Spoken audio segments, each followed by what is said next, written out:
స్వాతంత్ర సమయంలో కామ్రేడ్ కందిమల్ల ప్రతాప్ రెడ్డి గారు, సభలో పాల్గొంటున్న అనేక మంది జాతీయ రాష్ట్ర కమ్యూనిస్ట్ పార్టీ నాయకులు, శ్రేయోభిలాషులు, స్వాతంత్ర సమయులు, కమ్యూనిస్ట్ పార్టీ కార్యకర్తలు, సోదరులారా, సోదరిమల్లారా, ఈరోజు తెలంగాణ సాయుధ పోరాటానికి పిలిపించిన రోజు. ఎందుకు పిలిపేయాల్సి వచ్చింది, ఎందుకు పిలిపించారు, ఎవరు పిలిపించారనే అంశాలు నాకంటే ముందు మాట్లాడిన కామ్రేడ్ చెప్పారు. మనం గతాన్ని ఎమరేసుకోవాలి. గతాన్ని తెలుసుకుంటేనే వర్తమానంలో ఏం చేయగలను ఆలోచించాలి, చర్చించుకుంటాం, భవిష్యత్తుకు బాటలు వేస్తాం. గతం ఏమిటి? నారాయణ గారు మాట్లాడుతూ చెప్పాడు అనేక అంశాలు, సాంబశివరావు గారు, శ్రీనివాసరెడ్డి గారు చెప్పారు. భారతదేశం అనేది బ్రిటిష్ వలస పాలనలో మగ్గుత దేశం. 560 సంస్థానాలు పైబడిన దేశం. అందులో హైదరాబాద్ కూడా ఒక సంస్థానం, పెద్ద సంస్థానం. హైదరాబాద్ అంటే, హైదరాబాద్ సంస్థానం అంటే చాలామంది అనుకుంటే మన తెలంగాణ అనుకుంటున్నారు. కొంతమందికి, ఇంకా నేటి యువతకు కొంతమందికి తెలియకపోవచ్చు. కానీ హైదరాబాద్ సంస్థానం అంటే 16 జిల్లాల పరిగణ. 8 జిల్లాలు తెలంగాణ, 5 జిల్లాలు మహారాష్ట్ర, 3 జిల్లాలు కర్ణాటక. ఆనాడు నైజాం రాజరిక వ్యవస్థ అంటే ఎట్లా సాగింది అది? మరి దేశముఖులు, జమీందారులు, జాగీర్దారులు, భూస్వాములు, వతందారులు, అనేక పద్ధతులలో మక్తేదారులు, ఈ రకంగా కింది దాకా కూడా నైజాం పైనుండి కింది దాకా కూడా అణచివేతలు, వెట్టి చాకిరి, బానిసత్వం, అయ్యా నీ బాంఛన్ కాల్మొక్తని దురాగతం. అంటే ఆ రోజుల్లో ప్రజలకు ఎలాంటి స్వేచ్ఛ లేదు, హక్కు లేదు, మాట్లాడడానికి వీల్లేదు, సభలు ఇట్లా పెట్టుకోవడానికి అసలు వీల్లేదు. అలాంటి ఒక అణచివేతల నేపథ్యంలోనే దేశవ్యాప్తంగా స్వాతంత్ర పోరాటం జరిగింది. కమ్యూనిస్ట్ పార్టీ 1925 స్థాపించబడి పోరాటంలో పాల్గొని అనేక కేసుల పాలైన నాయకత్వం అంతా కూడా. తెలంగాణలో కూడా ఆగస్టు 15, 1947 స్వాతంత్రం వచ్చిన తర్వాత తెలంగాణకు రాలేదు కాబట్టి అప్పటికే జూన్లోనే 1947 జూన్లోనే నైజాం నవాబు హైదరాబాద్ సంస్థానాన్ని స్వతంత్ర దేశంగా ప్రకటించుకున్నాడు. అంటే ఇది మరో పాకిస్తాన్ లాగా అయ్యేది. అలాంటి దశలోనే స్వాతంత్రం వచ్చిన దేశానికి అంతా వచ్చిన తెలంగాణ రాలేదు కాబట్టే స్వాతంత్రం వచ్చిన రోజు 15 ఆగస్టు రోజు కూడా చాలా చోట్ల కమ్యూనిస్ట్ పార్టీ కార్యకర్తలు, ఆంధ్ర మహాసభ నాయకులు, కార్యకర్తలు జెండాలు ఎగరేస్తే వాళ్ళపైన కేసులు పెట్టి జైల్లో పెట్టినటువంటి పరిస్థితులు కూడా ఉన్నాయి. అది చరిత్ర. అయితే అప్పుడు మరి ఇక్కడ అప్పటికే ఆంధ్ర మహాసభ ఉన్నది. మనం ఒకేసారి సాయుధ పోరాటాన్ని పిలిపియలే. అంచెలంచెలుగా 1931 జోగిపేట నుంచి వెళ్ళి మొదటి ఆంధ్ర మహాసభ నుంచి వెళ్ళి 1945 భువనగిరి 15వ ఆంధ్ర మహాసభ వరకు అంచెలంచెలుగా ప్రజా సమస్యలపైన దున్నేవాడికి భూమి కావాలా, వెట్టి చాకి రద్దు కావాలా, ఊరరా సంఘాలు పెట్టండి, సంఘటితంగా అండి, తిరగబడండి, దొరల గడిలను గడగడలాడించండి ఒక ఉప్పెత్తున ఎప్పటికప్పటికీ మరి ఆ మహాసభలో ఆంధ్ర మహాసభ తీర్మానం చేసుకుంటూ ఒకవైపు కమ్యూనిస్ట్ పార్టీ స్థాపించుకొని ఇక్కడ కమ్యూనిస్ట్ పార్టీ విస్తరణ ఇంకోవైపు, కార్మిక సంఘాలు పెట్టుకొని మరొక వైపు, ఈ రకంగా మరి చేస్తున్న తరుణంలో దేశానికి స్వాతంత్రం వచ్చింది రాలేదు కాబట్టే సెప్టెంబర్ 11, 1947 అంటే దాదాపు మనం 77 ఏళ్ల క్రితం అప్పుడు పిలిపించాం. ఆ పిలుపు ఎలాంటి పిలుపు? అది అప్పటికీ ప్రజల్లో తీవ్రమైన అసంతృప్తులు, ఆవేదనలు, అర్ధనాదాలు, బాధలు, ఆకలి చావులు, మానభంగాలు అన్నీ సాగుతూ ఉన్నాయి.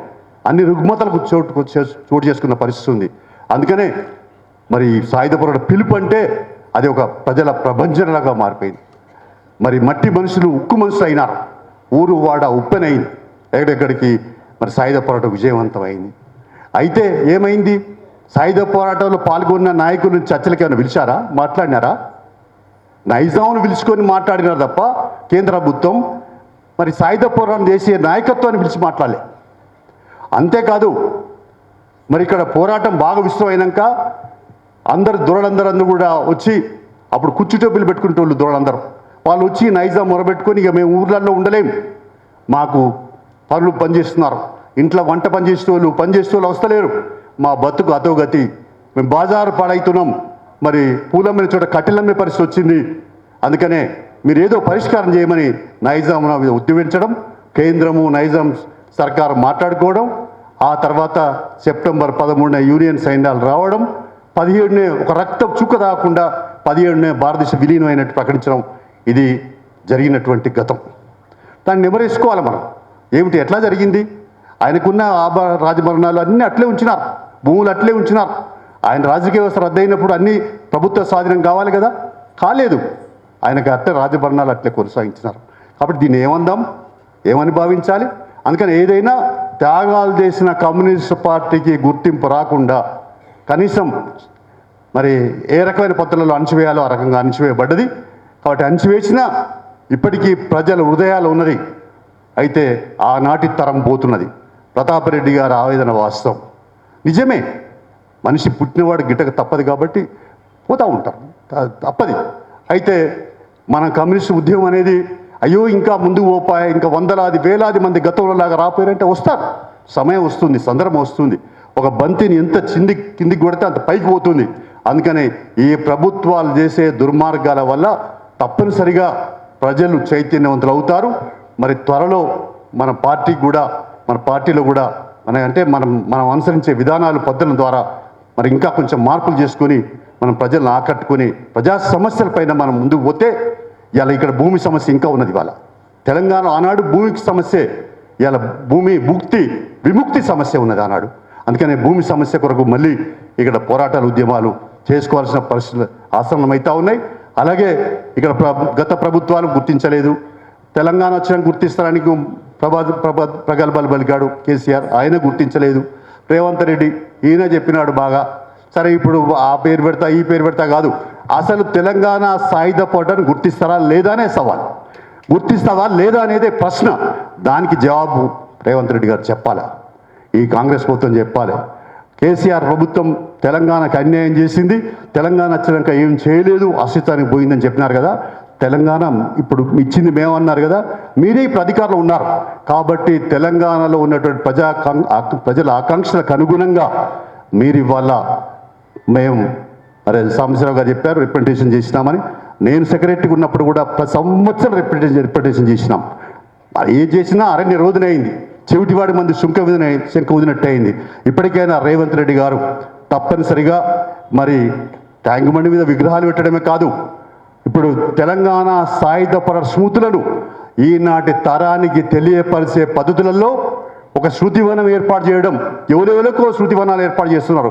కేబీఆర్ పార్క్ అంటారు, ఇంకో పార్క్ అంటారు, ఇంకొని అన్ని ఎవరు విమర్శించారు. కానీ ఇది తెలంగాణ సాయుధ పోరాటం, ఒక అస్తిత్వ పోరాటం, ఆకలి మంటల పోరాటం, అర్ధనాదాల పోరాటం.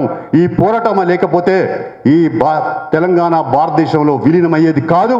అందుకని ఆనాటి తెలంగాణ పోరాట యోధుల స్మృతి వనం వాళ్ళందరి పేర్లను కూడా శాసనం చేయడానికి పాఠ్య పుస్తకాలు చేర్చాల్సిన అవసరం ఉంది. అంతేకాదు 17 నాడు తప్పనిసరిగా అధికారపూర్వకంగా నిర్వహించడానికి తక్షణమే ప్రకటించాలని డిమాండ్ చేస్తూ ఉన్నాం. లేకపోతే కూడా మీరు కూడా గత పాలకుల్లానే మీరు కూడా మరి ఈ సాయుధ పోరాటాన్ని పట్టించుకునే వాళ్ళు అవుతారని చెప్పేసి తెలియపరుస్తూ ఈ సాయుధ పోరాట మరి ఆ స్మృతులను మనం గుర్తు చేసుకుంటూనే అనేక చోట్ల మేము బస్సు వేసుకొని తిరిగినాం. వారం రోజులు 11 నుంచి 17 దాకా. నేనైతే ఫస్ట్ మొదటి సెక్రటరీ అయిన తర్వాత తిరిగితే నాలో ఒక రకమైనటువంటి ఉత్తేజం, అది ఏమిటి ఇన్ని త్యాగాలు, ఎన్నెన్నో సమరాలు, ఎన్నెన్నో పోరాటాలు, ఎన్నెన్నో ఉద్యమాలని పాటలలో విన్నాం.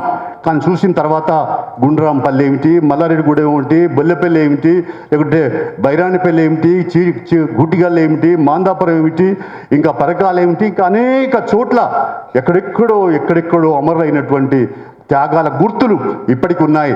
ఆ గుర్తులను శాశ్వతం చేసుకోవాల్సిన అవసరం ఉంది. ఒకవేళ ప్రభుత్వం చేయకపోయినా మనమైనా చాలామంది బైరాణిపల్లి పోతే అడుగుతూ ఉంటారు ప్రజలు, ఏమయ్యా కమ్యూనిస్ట్ పార్టీలు వస్తారు పూలమాల వేసిపోతారు, ఏం చేస్తున్నారు మీరు? ఆనాటి పోరాట కేంద్రాలుగా ఉన్నటువంటి వాటిని ఆదర్శ గ్రామాలుగా తీర్చిదిద్దేటువంటి పని కూడా చేస్తలేరని చెప్పేసి విమర్శిస్తున్నటువంటి తరుణం ఉంది.